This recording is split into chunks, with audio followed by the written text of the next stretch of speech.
all the event marketers out there, like you can be CMOs if you want to be. A dedicated templated slide that they present. What are their actions for this week? What are their actions for next week? What are metrics that they're tracking to? But the most important thing on that slide is what are their roadblocks and where do they need support, whether it's from me or from the team. So you're a fixer. Yeah, exactly. She's a fixer who climbed from the restaurant floor to the C-suite of global tech giants. Elizabeth Maxson, CMO of Contentful, previously held executive roles with Tableau and Salesforce. Everybody in this room should have a hand raised. And today she's challenging the traditional B2B versus B2C mindset. Elizabeth believes in B2H. From intentionally breaking homepages to achieve a massive CTR spike to championing human connection in an era of AI slope, Elizabeth is redefining marketing. She's moving beyond the volume trap to boost her team's productivity, transforming them into full-stack marketers who use data and AI not just to work faster, but to work smarter and deliver high-intent, scalable value. I think the first place to start is looking at what is AI trying to solve. And a big misconception a lot of marketers are doing today is that more content equals better content. How to detect that it's the right moment to divert this person to the conversion path? First, it starts with what is the data you have available, and Elizabeth, AI is bombarding the content these days. There is a lot of content being built. Gartner says over 90% of the content is being built with AI in 2026. How are you preparing your team to be full-stack marketers so content is not just adding on for awareness, but also building brand and monetizing it? I think the first place to start is looking at what is AI trying to solve. And a big misconception a lot of marketers are doing today is that more content equals better content. And I'm a firm believer that better content equals better content. And so AI is being used in the wrong sense. It's being used for volume. And that volume then is adding to this AI slop where all content is now starting the same. And so as marketers, our biggest job is to obviously break through the noise, right? So how are we can't break through the noise if everything is sounding the same. You're not going to get the attention of your consumers as you want. And so a big thing for us is really looking at how are marketers evolving. You mentioned full stack. That is what we think is a new emergence of a new skill set of marketers that really understand how to have proper AI, prompt optimization, but they have other skills as well. They really know how to navigate data and really leverage data as part of their strategy. They also have soft skills like curiosity and the ability to operate ambiguity. And that is really going to help transform how to use AI with intent and ultimately create content that is really for the right audience at the right time. And that is the better content, not the volume of it, which is the speed everyone's trying to get to. You well said about the content to the right people at the right time. Okay. But at hyper personalization, especially from B2B where you're coming from, Yeah. it is even harder to have that kind of relationship with audience to have the right content at the right time. Right. With AI, it is even worse because it's garbage in, garbage out. And if you realize so much with automation, and most AI is being seen as like it's a tool for automation at scale, but it is just garbage at scale or quality at scale. It is just at scale. So how are you looking at this personalization aspect with AI? So I think it first starts with what is the intent of the personalization? And I think often people make it too complicated. So think about personalization where it started, right? If you had an email that didn't say, hey, Nav, you'd be like, how do you at least not know my name, right? Like you already have that expectation in email. I really believe that you should have that same expectation when you go to a website, when you interact with any brand at any part of your journey. So to me, and a way to do that is really about focusing on you as a person, as human. Right now, B2B marketing is getting a bad rap, and with Contentful, we don't believe in B2B or B2C. We believe in B2H, which is business to human. And so how can we be focused on you as a human? And so how you do that at scale is honestly, you think that you start small, you move fast. So when it comes to personalization, this is an area where we're definitely the experts because not only does Contentful have a personalization product, but we use it ourselves very intimately in how we engage with our own prospects and customers. So a great example of this is looking at your website, and your segmentation in your mind might think through every product you offer, every single persona you could be talking to. What is this matrix of data and information to get so highly personalized? Well, what if you just zoom out and take a step back and think more about, has this person been to my website before, or is this their first time visiting? They should have two different experiences. Are they our current customer? And you know that. For us, we found that 26% of our visitors to our website were clicking login. Well, obviously, if they're logging in, they're logging into our platform, and some they're customers. So I don't need them to then see a message of Wi-Fi Contentful. They already bought Contentful. So a quirky, fun thing that my team did to experiment was, and you'll appreciate this as a marketer, we updated our whole banner with Lorem Ipsum. And so it was Lorem Ipsum, ... whatever. And so many customers reached out thinking we made a mistake on our website. There's nothing more painful for a marketer to recognize when another marketer may have done something by accident and they realize, oh my gosh, we just catfished you. And we saw a 276% increase to our personalization product page, because we said, obviously, we did this with personalization in 7 days. That is personalization at scale. It doesn't need to be in these micro matrix of different types of, trying to combine all these different segments into different, ways to shape that out. It can just be very simple in two very simple buckets. So that's where we have seen the most success.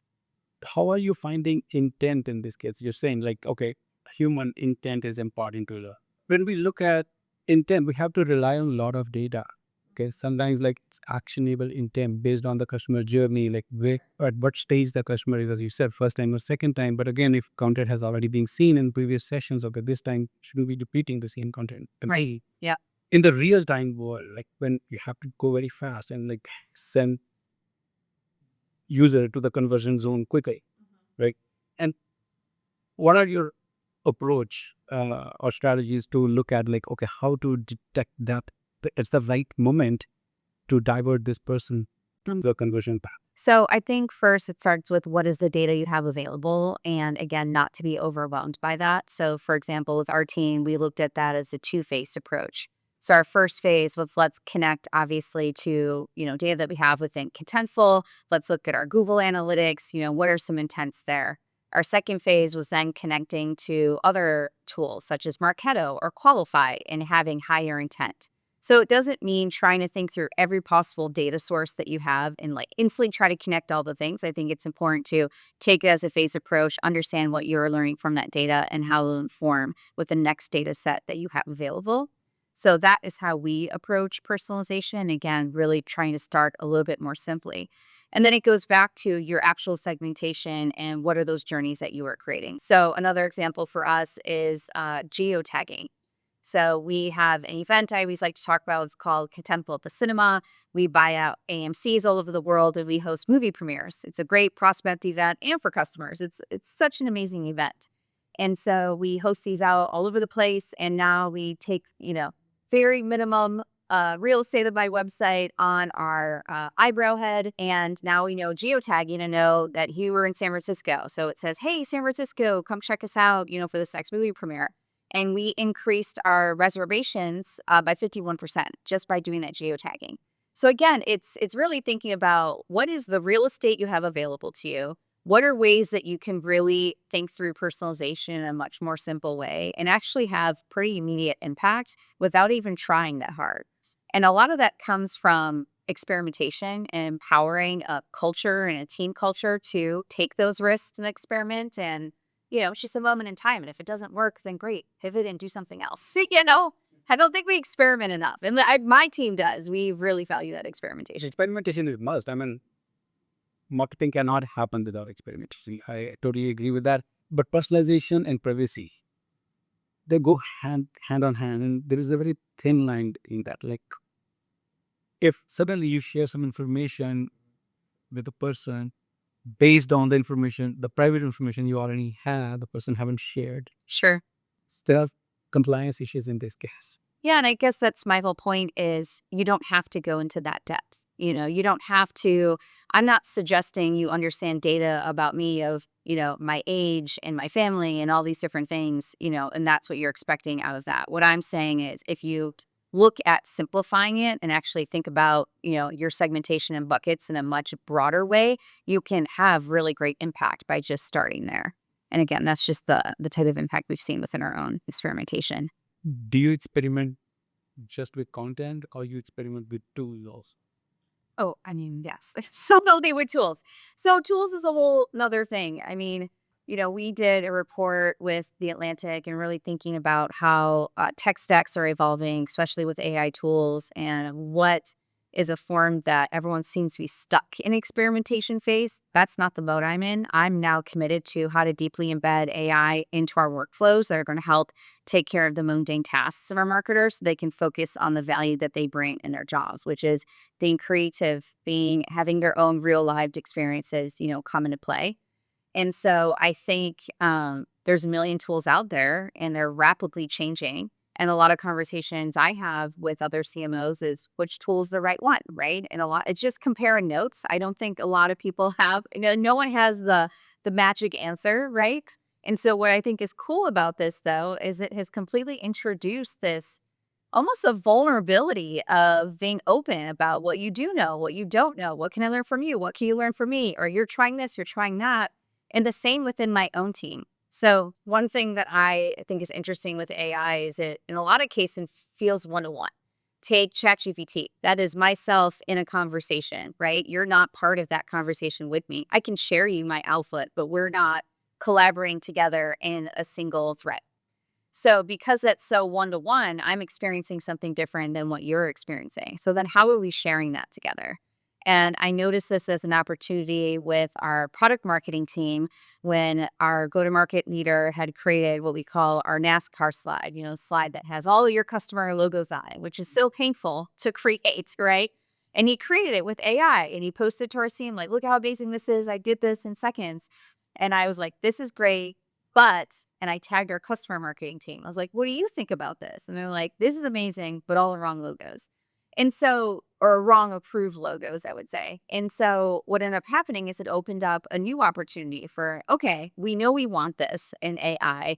Someone figured out a need for it. We now can share what that experience was. It was great, but it was not perfect. So how do we get it to perfect? Well, we now need a data connector to Salesforce to know that these are the approved logos to use to create this slide. It's a very small example, but I think it's important to create a culture of sharing. We do that on Slack. We have a channel called AI Prompt Playground, and it's just people sharing prompts all the time. Like, hey, I'm trying this. This was the amazing output. Or, hey, I tried this. This did not go well. I think it's important to share your failures as much as you do your successes, and for us to all learn from each other, whether it's within your own team, whether it's for other companies, other CMOs. I really appreciate that networking opportunity to really learn from that. Is it just a private network within that organization or like? No, it's like any forum, honestly. I mean, yeah. Will you share it outside also or just within the D? Yeah. Yes. No, I'm saying, yeah, talk to CMOs all the time. I mean, the number one question, I just talked to 3 CMOs last week, and every single conversation at some point it led to, oh, so what cool tools are you using? What am I using? I mean, we're in forums, that are curated by other organizations to have, CMO networks, and it's one of the number one topics. We're constantly learning from each other. Yeah, prompting is the baseline, like AI. And do you use AI yourself? Oh, yes. I mean, I use AI from everything from, taking a picture of ingredients in my fridge to Not just the generative AI, LLM chat, and not just chatbot, but like developing agents or I personally have not developed my own agent. I've done custom GPTs, but that's not an automatic agent for me, but I've done my own custom GPTs. like for a use case. Yeah, exactly. It's still like one step ahead than the majority. How much do you trust here?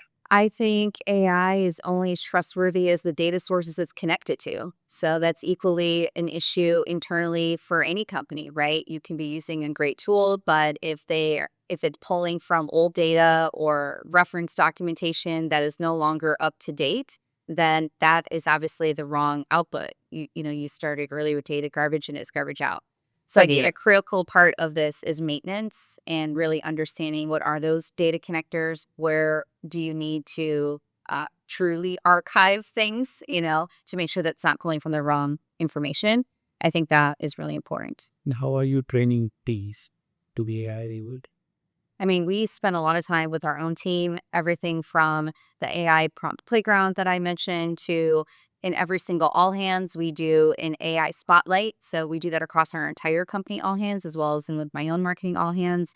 And we do direct training. So, for example, we just hosted our company kickoff. A lot of companies obviously are doing sales kickoffs and company kickoffs right now.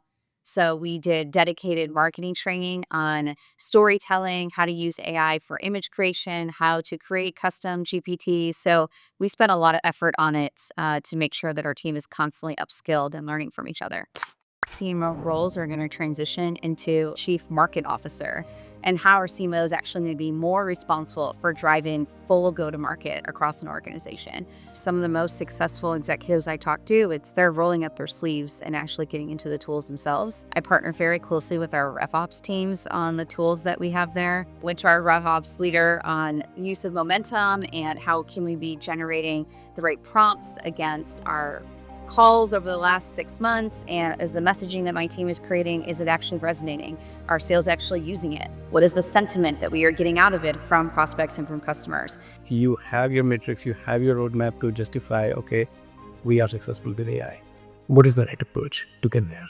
That it becomes more of the foundation of the conversation, less of what are just a list of tools that are successful. The other thing I'm really learning from our customer too is how different everyone is making AI decisions, just broader technology decisions of where you're investing.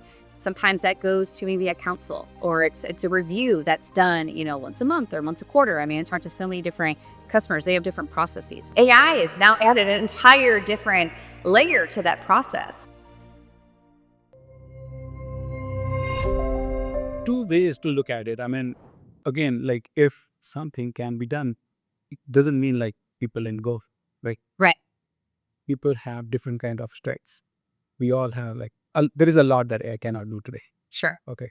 And to identify that difference and strengths and update skills for those people and then have them manage AI. I'm saying like that. Are you looking at that tribe as well? Well, I think it's more of what are your goals? I mean, it all comes back to what are you trying to accomplish? And I don't think AI should just be used for the sake of AI and just saying you're using AI, to check a box. I think it needs to be very intentional and very purposeful. There needs to be a proper AI culture that is being driven at your team to use AI in a safe and secure way, and have consistent training on that alone, in addition to the skills to actually be using AI. Marketers, sure, there's a lot of fear. Content writers, brand teams, what are places that even product marketing, like I'm always hearing from people this fear that they have that they're going to let go and AI is going to replace their job. I think it's easier to be done in an AI native company to build out a teammate, of agents versus, bigger companies and working backwards from that. So when I look at my own team, I look at where can AI amplify my team and not take away from them. So an example of this is honestly, it's even not even spending money outside. It's what else can I be bringing my team to do? I mean, if anything, spending more. Not spending more. I've been saving more money on our budget from outside agencies because I've been able to bring things in-house. So in that way, I'm empowering my team. They have job security. They're getting more work. You know what I mean? Because they now have the tools to move faster and create, pretty amazing things. So that is what I think the difference is how can you capitalize on, I can do all these things. Let me save you money somewhere else or time somewhere else. And then also just the mundane tasks that marketers, if you took that away from them, what else could they be doing that's more creative? That's right. So yeah, I was reading an article just a couple of days ago about like AI can generate hundreds of logos within minutes. Right. But it's not like it can pick a right logo for you. Yeah. Out of 100 logos, it's still like human intervention required. Okay, what is the right logo to represent your branding sentiments to your customers? Yeah. So this is important. That's where we can upskill our teams to do better by co-creating with AI. Yes, exactly. It's a partner. It's a partner. It's a partnership. Yeah, collaboration. Yeah. For 2027, what is your message to marketers today to be ready for the next year in AI? I mean, ultimately, I think most companies do need to move out of the experimentation phase. I think it's great to always be experimenting, but what's a split, right? Is it more like this? I was talking about this yesterday. Is it more like a 20-30% experimentation and 70% commitment within to seamlessly integrate within your current tech stack? I think that's where companies seem to go. I also think, again, the intentionality of what is the goal AI is trying to solve for. A big area for opportunity I think a lot of marketers are working through is how to track it. Like, how are you tracking your IR? How are you showing that you will have ROI based on how you're using AI? And there's huge opportunity to be able to do that. And if it's focused and it's used to solve a specific problem, whether it's generating more content, it's saving money, it's saving time, whatever that is, I think those goals need to be clearly said out loud and documented so that way you can actually prove that AI did support those goals. That's a great point. Like, people should go out, cross that bridge for the experimentation. It's a pilot purgatory. Almost everyone is stuck. Yep. And the pilot is passed, approved. What's next? Nobody knows. That's where the challenge is right now. And yeah, your approach is fine. Like, okay, have your goals clear and then how to measure success later on. But scalability is a challenge here. I mean, it's a decision making, it's an accountability challenge as well. Okay. You have your metrics, you have your roadmap to justify, okay, we are successful with AI. What is the right approach to get there? I think it ultimately starts with an AI culture. No one's talking, and everyone's talking about the tools. No one's talking about the culture. It starts with, like I mentioned, the security training, like actually treating this as compliance. And you need to make sure that everyone is safely and securely using AI in the right ways. That's just like the bare minimum to get started. But what is the culture that you're driving within your team? Again, that sharing and that learning, tying to those goals, I think that it becomes more of the foundation of the conversation, less of what are just a list of tools that are successful. The other thing I'm really learning from our customer too is how different everyone is making AI decisions. So for example, if you just think about just broader technology decisions of where you're investing, sometimes that goes to maybe a council or it's a review that's done, once a month or once a quarter. I mean, I talked to so many different customers. They have different processes, right? AI is now added an entire different layer to that process. Some customers have dedicated AI councils where they are deeply trying to understand from a procurement standpoint, is this the right tool, and making sure that it doesn't put their company in risk. We feel that the same within our own team. I was chatting with our content leader yesterday, and our video team is desperate to use a couple of these really cool video tools. Well, they don't meet our procurement and they don't meet, the risks that we're not willing to take because they're not as established, or there's not a person on the other side for us to like actually talk to and know that this is real. So that's where the risk is, right? Is where are you being pretty strict on your own compliance and security, and how do you govern that, and what is your forums to make those decisions? And that's probably something a lot of companies they've never done before. So it's either bring that into a current process, maybe they're starting a brand new one. It's been really interesting to learn that from customers. That everyone's different. It's not all one size fits all. It sounds great when you are talking to your teams. I mean, you drive strategy, you give instructions, and they follow. Is it same way the boat with your bosses? How you shift your approach to communicate the same strategy to boardroom? Yeah, I don't think it's any different. I just look at it as an audience and the time that they have, right? Think about everything that you can communicate in a day, whether it's communicating to your kids, a partner, the LLM, your team, a board, your CEO. Right? They're just people. And again, The expectation is just about PNL. Yeah, but I think that, it's important to have that right data, right? And proving what you're doing is working, or honestly, being honest if it's not working, and what are you going to change to do it?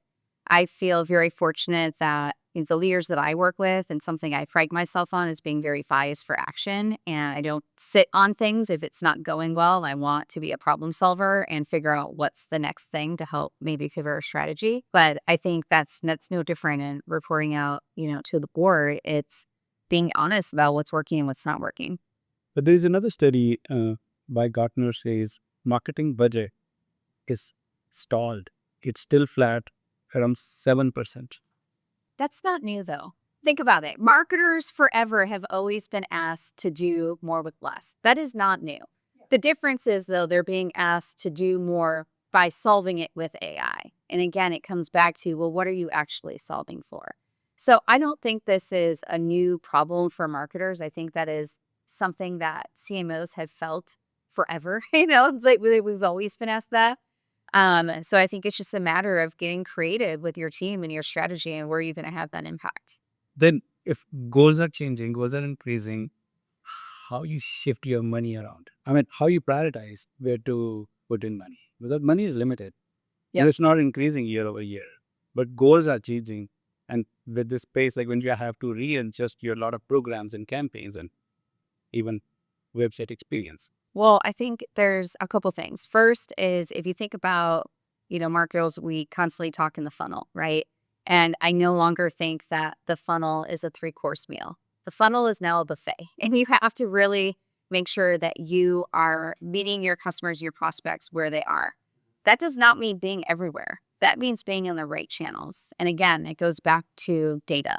If you think, a term we've coined is evidence-based creativity, and how can you use AI to be surfacing data and intention and really understanding at a deeper level to inform your strategy, but then applying your human creativity to actually be creating those campaigns, to make that work and provoke that human emotion to break through the noise. And so a big part of that is understanding that you can't be everywhere. I talked about this recently with my comms team about if I look at myself as a consumer, everyone's just kind of addicted to content, right? You're addicted to content. You're getting content in these tiny snippets, whether you're a doom scroller or you're driving on the freeway. We're just constantly getting noise at us in all these different places, right? And so I feel often we overcompensate for that by then trying to be everywhere, and you can't. And so how do you learn more about your customers, your ICP, and really focus on where they are, and that is your intention. And then back to how to spend your budget, I think you need to decide within yourself what's a risk and what's not. I mean, we create our plan based on, what our goals are, but it's also based on what's working, right? If something's working, then put more into that. Maybe I have a portion of my budget that is for risk taking and big bets and experimentation. Define that. And again, like, what are you going to do with that, and where does that, meet across the entire board? I think both are like yes and, do both those things. But most people in the C-suite are like, they have a huge experience trait. I mean, they are not very well educated on the latest technology. They know from the overarching horizon perspective, okay, but they should be doing from strategic angle, but they don't understand it in detail. Mm-hmm. How you feel that gap? I mean, honestly, It's a knowledge gap. Education. I think a lot of some of the most successful executives I talk to, they're rolling up their sleeves and actually getting into the tools themselves. I mean, that is a big thing. I look at, opportunities for me. Obviously, there's always an opportunity to want to increase and better relationship with sales. I partner very closely with our RevOps teams on the tools that we have there. A great example of this that we've found a lot of success in is with Momentum. And I, went to our RevOps leader on use of Momentum and how can we be generating the right prompts against our calls over the last 6 months, and is the messaging that my team is creating, is it actually resonating? Are sales actually using it? What is the sentiment that we are getting out of it from prospects and from customers? And that data is gold, and it's way better than anecdotal sales feedback, right? So to actually go to the field and say, hey, we've been able to analyze, these sets of calls of the last 6 months, and this is what the data is showing. This is working. So let's go do more of that. Or, hey, this is not working. Here's how we are going to change. So, and that involved me deeply understanding Momentum. How does it work? How can I use it? Where do I leverage it? Is it retroactive? How does this prompting work? How specific can I get? I got into the weeds. You mentioned evidence-based creativity. So have you come across any situation that your data does something and your gut feel is different to proceed with something else? Yeah, I think as a person, I feel like I'm a very intuitive person. So my gut speaks to me in a lot of different ways. I think it goes back to just more the reliability of that data. How much history do you have? I mean, I probably have an interesting perspective. I have a deep relationship with data, having been the CMO Tableau. I mean, data was my life, every single moment. And so I think similarly to having an AI culture, companies also really need to have a data culture. And having a data culture means that people deeply understand data and actually appreciate it and leverage it. And I think that's actually a huge problem across companies. You might have pockets of people that do that, but it can't just be your data analysts. It needs to be leaders up, down, all around need to appreciate that data. Say when you're an experiment, you run it on a like small sample of the total population, Right. and different samples from the same population can reveal different results sometimes. I mean, I have done experiments myself, and I have been into situations like when data says, okay, this guy is the winner, this case is the winner, but I don't feel like it should win. Then yeah, for that matter, like I had to run through some different approaches again to satisfy what I should be doing next. Where all CMOs are looking right now for marketing perspective, there is a great AI anxiety going on, and the pressure is on CMOs to redefine your brand. Because have you seen drop in your website traffic recently? Yes. I mean, everybody has. Everybody has. But It's I counter that though. Yes. However, I'm seeing higher intent of people that are coming to our website. just right. Yeah. So that's, to me, that's not a bad thing. Because there is a middleware in between right now, generative chat, which is actually giving better information, not better, but like at the right time information to the right people. I would look at it as your customers and prospects are doing their own research outside your website, whereas your website was the only place to do the research. So I'm fine with that. I just now need to make sure that my content is readable enough, by these LLMs to feed them the right information. So by the time they come to my website, they already know what they want to do next or where they want to learn more. I see this as an opportunity for marketers to spend less on website interactions, more on content on the website, so that LLMs can understand that better and can cite you more rather than like, because traffic has reduced Yeah. across everyone. This is across the board. But still, there is a great AI anxiety of this phase that your website traffic is reduced, but intent is high. But still, there is a huge competition for those marketers to have their website be available to those LLMs so they can come and cite you. Yeah. Otherwise, you don't exist. Right. Because customers are doing more research outside your website and not on search engines, on chatbots. How are you approaching, not you approaching, but like, what do you feel like this? Like, feel about it? Where CMOs are looking right now for the next few years to really find their marketing strategy? So I think it first starts with just the reality that we're in. So 2024 was the first year that bot traffic surpassed human traffic. So we're getting into this bifurcation of the website. However, bots are not buying and purchasing on behalf of humans yet. That is likely will be the future with whatever permissions and things that we will end up giving, LLMs. But in the meantime, you do have to service both. And to be honest, it's no different than your fundamentals of marketing. If you think about a lot of fundamentals of AEO and GEO are no different than SEO, right? A lot of it is learning about what is the type of content that the LLMs are crawling and how can you make it easier for them to read. It could be very simple as having more bulleted copy versus paragraph copy, in which may even be easier also for a person, right? Even having alt text as part of your images. I mean, there's just a lot to do. And so we care. I mean, honestly, we're Contentful. We care a lot about this, and we have been from the beginning. And we have full playbooks, and we've done lots of research, and we are doing it as much as we are talking about it to educate other marketers on how to be thinking about it. But again, that's what I think is so important of these forums to be learning from each other, because the algorithms are constantly changing, and everyone needs to stay on top of that. I also look at that as expanding where your reach is for different citations. So if you think about Reddit is a huge, rise on what is being cited, but also PR. I don't know why no one's talking about PR enough. PR is huge from a citation with LLMs. And I feel like, like really focusing on your media strategy has probably taken a beat in the last few years. How can you rethink about that? I think that one is maybe, not talked about enough. There are also some studies about CMO's role in the future as the C-suite is changing and the vision is moving as well. Where do you see or how you are keeping yourself updated and educated to be ready for that shift when there are a lot of conversations that CMO roles may go away? So I think the opposite. I think CMO roles are going to transition into a chief marketing, not chief marketing officer, but the chief market officer.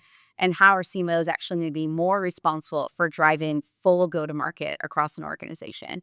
I'm seeing that today already. I mean, just met with a chief marketing and sales officer the other day, like that's super interesting and like very exciting to me, right? I think that marketing leaders are at the perfect intersection between product and sales and with our customer success teams that can't exist without a leader that understands that deeply. The other part of this I think is interesting. I was speaking with another CMO last week and we were talking about how many sub functions there are within marketing. Like if I look at my own team, it's probably 25 to 28 sub functions where I have highly specialized individuals for different things that they are activating within growth, within events, within compete, within executive engagement, comms, AR, PR. I mean, you can go on forever, right? That is not the same in any other organization. You think AI is going to replace someone that is able to lead so many different functions? I actually started a new forum. We're on week 3, but it's called Marketing in Motion. And going back to the list of every sub-function, but the most important thing on that slide is what are their roadblocks and where do they need support? Early in my career, I actually used to work in the golf industry, which was very rare at the time. Golf is a very male-dominated sport, and what you equate the C-suite in golf is also very male-dominated. I was unique, I was young, and I was female. And I had some unfortunate circumstances where I was treated very poorly. And I did not have mentors. I did not have a network. I did not have other women, to lean on to help me navigate it. My parents were like, you need health insurance. So you're like, how do you just go get a job? And I was super scrappy, like on the road to the job. I was working at restaurants. I was helping use my photography skills. I started trying to market a restaurant group, not just be a server at the weekends, trying to just make my bills. I was, trying to apply other skills that I have to help grow their business. Any last message for other CMOs to be ready for the next year? It goes back to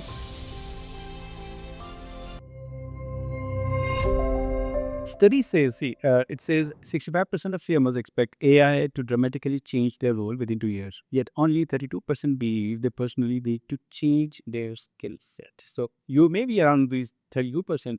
Well, I think it's changing, but I think I would read that differently. It's changing the role. That doesn't mean the role is being eliminated. So it's changing the expectation of the role and maybe how to think about your team and how to be leveraging AI. But I also think, I keep going back to fundamentals. Every single thing that I've ever learned as a marketer is foundational. And to be honest, I'm more worried about the next generation, even my own kids. I think about, how they are going to grow up and learn and where they are in this area. Everything was changing. Yeah, everything is changing. Yeah, market is not going to go away. I mean, businesses exist in markets, right? Say roles will shift drastically, but it'll still be there. Title is still going to be there. I mean, it's not going away. But it has shifted from more branding to more engagement Yes. with your audiences. Right. You have a trail from huge organizations, Tableau, Salesforce, and now in Contentful. Anything that you felt like ever you failed running the strategy successfully, got embarrassed? Any experience you want to share and how you handled that? So a lot of, prior to Contentful, I feel like a lot of roles that, I had over the years was very much to be a fixer, like acquire a mess, fix it up, pass it on and move on, acquire a mess, fix it up, pass it on.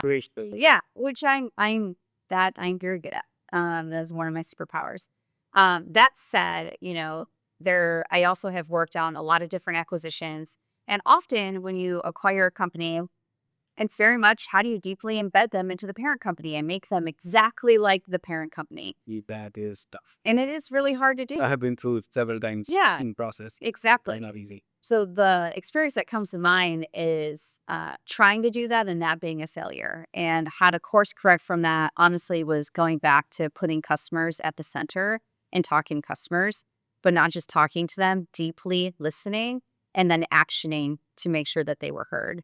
And so I learned a lot from that experience. There's, many leaders that, we all were tasked to do a job and we went after and did that job as hard as we could. And then like halfway through, we're like, maybe we didn't do this the right way. And again, like we went back to the customers, really figured out how to course correct and saw a lot more success coming out of it in the end. So learn from it and move on. Yeah, of course. Don't stay with it. Don't stay with it, but also put your customers on the center, like always go back to your customers and, how are you going to keep them happy? So, Yeah, make them part of the team. yes. Yeah. Co-create with your customers, listen to them. When you work with your teams, so you said like you have all hands with your marketing team, all hands at organization level also. But let's talk about marketing team. What is the first question you ask? What is the most exciting thing with you to know about the team and the progress? So I actually started a new forum. We're on week 3, but it's called Marketing in Motion.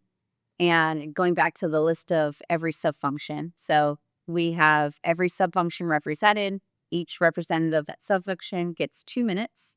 And they have a dedicated templated slide that they present. What are their actions for this week? What are their actions for next week? What are metrics that they're tracking to? But the most important thing on that slide is what are their roadblocks and where do they need support, whether it's from me or from the So team. you got to fix it. Yeah, exactly. Because I'm a fixer. But I think that's like so important. And the beauty of this meeting, which I'm sure my team, the second I came up with this idea, I was thinking, oh, another meeting, don't do this to us. But it has driven so much better integrated planning and connection. And, if you think about, we have a global team, we have people in office, some people are remote, we're not always in the same room ever, except, we were at our company kickoff. That happens once a year. And so the beauty of this meeting has really been driving super deep connection and honestly also, uncovering gaps like, oh man, I'm working on this. You need to be in that. Come to this meeting or whatever it ends up being. But it goes back to this human connection. It goes back to integrated planning. It's trying to really unblock those roadblocks. And had I not had that forum every single week, we just wouldn't have that progress. And so I'm loving it. And it's also better arming me when I'm meeting with our C-suite or our board. I know everything that's going on within the team. Again, I don't need to be in the weeds of every single part of those actions, but I can speak to it now and I can deeply understand the work that the team is driving. And then also that they're driving the right work. Another thing we rolled out at our company kickoff is it's a 5x7 card called the Strategic Fit Check. And it's just a list of questions of like every single thing I want my team to be thinking about at any moment. And is the work that they are doing the right strategy to support where we need to go? And it's been great. So when someone comes into a meeting and they're showcasing their work or getting it's a review or an approval, they're sharing me like, hey, this is why this is a strategic fit check. Should I 5x7? Yeah, so like 9 boxes kind of thing. No, it's a list. It's a list of questions. It's just a checklist of 7 screening questions. Yeah. It's more than 7. I'm saying it's a 5x7 size card. Like we printed it for our team. Yours card size. Yeah, exactly. So we have the strategic fit check questions, and When you came up within the Contentful. Yes, exactly. Yes, yeah. So it's unique to my team, but I felt it was important to make sure everyone was in line. They had a purpose. They were really making sure that the content they're creating, the work that they're doing is super intentional into driving to that overarching strategy. And when you have bigger teams and all these functions, that's easy to get lost. So what are the top 3 things leaders should look at when prioritize humanity? I mean, could be from that podcast or... Yeah, I mean, for us, it starts with our company goals. Does this align to our company goals? For us, it's then focusing on our segmentation and our personas. And it goes back to deeply understanding, who we're trying to target. And that's different. It's very different in North America than it is in EMEA. our report with The Atlantic, when you ask marketers what's most important to them, EMEA marketers will say governance. North America marketers will say campaigns. Well, as someone who is marketing marketers, those are very different topics to be talking about. I can't have global content that just stretches all marketers. I need to be thinking about marketers in a regional aspect as well. So that's been really interesting to us, is to try to really understand not only from a segmentation level, the difference between enterprise to our mid-market, but regionally as well as lining into our company goals. You're not a fixer alone. You are a learner too. Are you always been like this, or you just learned it by experience that you should keep yourselves educated and updated? You know, I laugh because my 8-year-old daughter came home from school last year and said, Mom, do you know what it means to have a growth mindset? She's like, I have a growth mindset. You got And those G- oh my gosh, I was just laughing hysterically because also I feel like, no one learned what a growth mindset was until like the last like 10 years, right? And we're obviously teaching it, in first grade, which is great. But I think I've always been a learner and always been very curious. And, one of my personal values is creativity. And I don't feel you can be creative unless you're curious and always learning and wanting to know more. And again, what better time, I guess, to be a marketer than be curious with all these things going on with AI. Yeah, I have not been. From a childhood, I had not been very curious to learn new things. I alerted by failures to experience that. Yeah, my perspective have changed for learning. Now I'm like always learning. Right. I'm learning from you right now while talking to you. But like, where are you coming from? Like you said, you have always been curious to learn new things. Tell me about the high schooler, Elizabeth. Like how Elizabeth in high school was thinking about her career. Honestly, I wanted to be an architect. That was my dream job. But yeah, high school me, I was very athletic. I was in a lot of sports. I was in a lot of leadership type.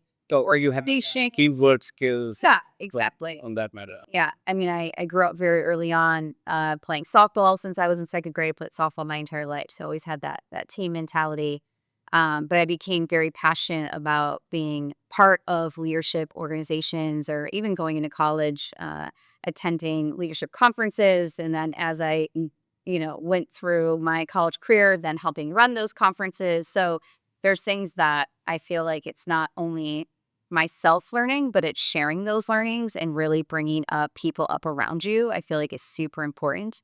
I care a lot about mentorship, and as also while I was being mentored, um, we did this exercise at our kickoff with our marketing team where it was a bingo card, and it was fun facts about our marketing team. And you had to go around the room and find like who has more than 2 cats, who reads 25 books a year, who's the vegan. Like no one could find the vegan. We thought it was just like, and it was really amazing how much we all learned from each other just by this quick, and everyone was competitive, right? Like they're trying to fill out their bingo card.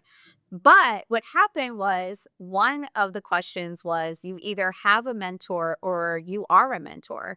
And I signed almost everyone's on that. I'm like, I'm a mentor and I have a mentor. And I asked almost every single person on my team, I'm like, do you have a mentor? And if they told me no, I'm like, we got to get you a mentor. I just like think everyone should have a mentor. And then also how do you then pass that on and mentor others? I think that's really powerful, and learning is sharing. You so you never thought of being a marketer. Well, I mean, in the end, I went to college for it. But originally, yeah, I wanted to be an architect. I wasn't, part of me was like, I want to be a marketer. Then why not? Why you didn't become architect?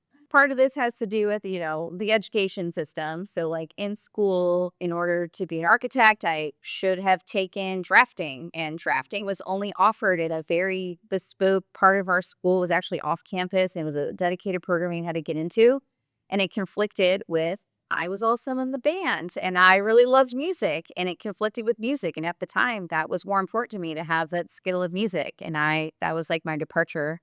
And then originally I went to school for photojournalism, which also surprised a lot of people. But yeah, I worked for our newspaper. I was a photographer, and I stumbled upon my later graduated program from just another friend that I had met at my university. And I was kind of at this crossroads of like, what do I do with my life? And my job as a marketer and also as a CMO I think is pretty rare. It came up through an event experience. Most CMOs, their core skill set has come from product marketing or from branding. Yeah. Yeah. And I came from events, which is amazing. That is also Human relationship. yeah, exactly. So you can see a lot of parallels to why. But also, I feel like that uniquely positions me to be thinking about all experiences, both in person and digital, and events. The attention to detail, the purpose, the how you want to make people feel. Like you can actually apply that to every aspect of marketing, and I feel like events experience is almost underrated. I like all the event marketers out there. Like you can be CMOs if you want to be. You just have to think that big. I mean, through all this, we all learn from our failures, from our struggles. Okay, you sound lucky to be learning from a lot of experiences, good experiences, and looks like your curve is quite linear on learning as well because of your curiosity and your personality. But then, of course, there must have been some struggle time as well. Okay, and that's when we change ourselves. That's when we really discover our strengths. Any moment that you found out in you that you were not aware of before. I think so early in my career, I actually used to work in the golf industry, which was very rare at the time. Golf is a very male dominated sport. Also, you know, administrators and what you equate the C-suite in golf is also very male dominated. And so I was unique. I was young and I was female. And I had some unfortunate circumstances where I was treated very poorly. And I did not have mentors. I did not have a network. I did not have other women, to lean on to help me navigate it. And at that time, I was a failure. I ended this job. I was in a new city I had never lived in. I had no family there. I had no friends there. I had no money. My parents were like, you need health insurance. So you're like, how do you just go get a job? And anyways, I was super scrappy, like on the road at the job, I was working at restaurants. I was helping use my photography skills. I started trying to market a restaurant group, not just be a server at the weekends, trying to just make my bills. I was, trying to apply other skills that I have to help grow their business. I eventually came across what my next job would be. But I think my biggest lesson there was resilience. And I had resilience in me and I didn't know it at the time. It was so much feeling very alone because I didn't have people to lean on. And I think my biggest reflection is how can I just lean on myself? And what do I know is true to me and authentic to me? How can I grind? How can I go solve my own problem? Which was at the time just get a job, make money, and move on. But I really look at that, recognizing that resilience in myself was probably a pretty critical moment. Do you hate anybody? Do I hate anybody? I give this advice all the time in my team is always assume positive intent. And also, I think we don't know enough about what's going on in someone else's lives. I think it's Adam Grant. He partnered with this cartoonist one time on Instagram, and they drew this picture where it was a big circle of this is someone's life, and then a super tiny circle that indicates this is what you know about them. And even in your closest relationships, that still is true. And so often when I'm, in disagreements or in a place of conflict or friction, with an individual, I take a moment to put myself in their shoes. Like what else could they be going on with them? And I think that comes from, being a mother, being more empathetic leader in cases, but still knowing how to grind and get the work done. When you hire people, other than the work itself, what do you look like? Again, it goes back to those soft skills. I'm looking for a wide spectrum. One is folks that counterbalance myself, right? I mean, I'm only an expert in so many things. I need to hire all the great people that are experts in other things and be more well-rounded as a team and what we're able to produce. I think the way to operate and being able to operating ambiguity, I find important. Being able to move fast, speed over elegance sometimes, and being I always say handling pivot with grace. That's a unique skill set. It's one thing to pivot. Everyone's forced to pivot all the time. Yeah. I'm a huge yogi, and one of my yoga teachers recently said, there's this quote, In every moment of your life, you have a decision. You can choose stress or you can choose calm. And I hold that in so many things, right? And sure, there's plenty of times where I choose stress, right? But in the times that I do choose calm, I end up happier. I show up as a better person. I show up as a better leader. And it's try and find, how does someone else show up in that calm? And how can they handle those pivots with grace? Those are the people you want to work with. Those are the ones that make your team more nimble and can experiment to be more exciting and push the business forward. And I have a lot of, I think one of the best ways to actually test for that is how do they receive feedback? I love this. And, this is like I guess, a trade secret in hiring, but, we go through a panel, and within that panel, there's content that candidates are asked to create against a prompt or scenario that we give them. And I tell the hiring manager, I want you to review that content before they present to the panel, provide them feedback. How did they receive that feedback in their interaction? And then did they listen to the feedback? You can learn so much from someone in just those 24 hours, from like, oh, wow, this person was actually super collaborative, to they didn't listen to a single thing that I said and they were super defensive about it. And that is a really critical test. I want to work with people that can embrace feedback. They see it as a gift. They want to learn from it, right? Again, maybe attracting more learners is really important. So that's something that we do in our hiring. You have a choice. If you can overthink negatives, you can very well overthink positives. Yes, exactly. Yeah. So it's up to you. Yep. If you pick. Any last message for other CMOs to be leading for the next year? I mean, I think it goes back to continue to be curious, continue to learn, know that we're all in the same boat. I mean, that's the one thing that is a common thread. No one has the perfect answers. Let's continue to learn from each other and share, and know that they're not alone. And we can all, everyone can be succeeding in this crazy AI era that we're in if we're all learning more from each other. That's true. Thank you, Elizabeth. Thank you very much. Yes, thank you. Yes, you too. And that's a wrap on this episode. As I look back over our journey so far, I'm struck by something far more significant than our metrics. I'm struck by the caliber of the conversations we have built together. To you, our viewers, thank you. Your time is the most valuable asset you own, and the fact that you choose to spend it here. I do not take it lightly, and I do everything possible in my control to create the value content for you. At this show, we are not interested in winning the race for volume. We are committed to quality over quantity. Our goal is not to fill your feed, but to fuel your perspective. We are building a platform focused on big picture insights that actually move the needle in your life and your career. We are still in our early chapters, and I'm grateful to have you with us as we build something designed to last. Thank you for your trust and your continued support.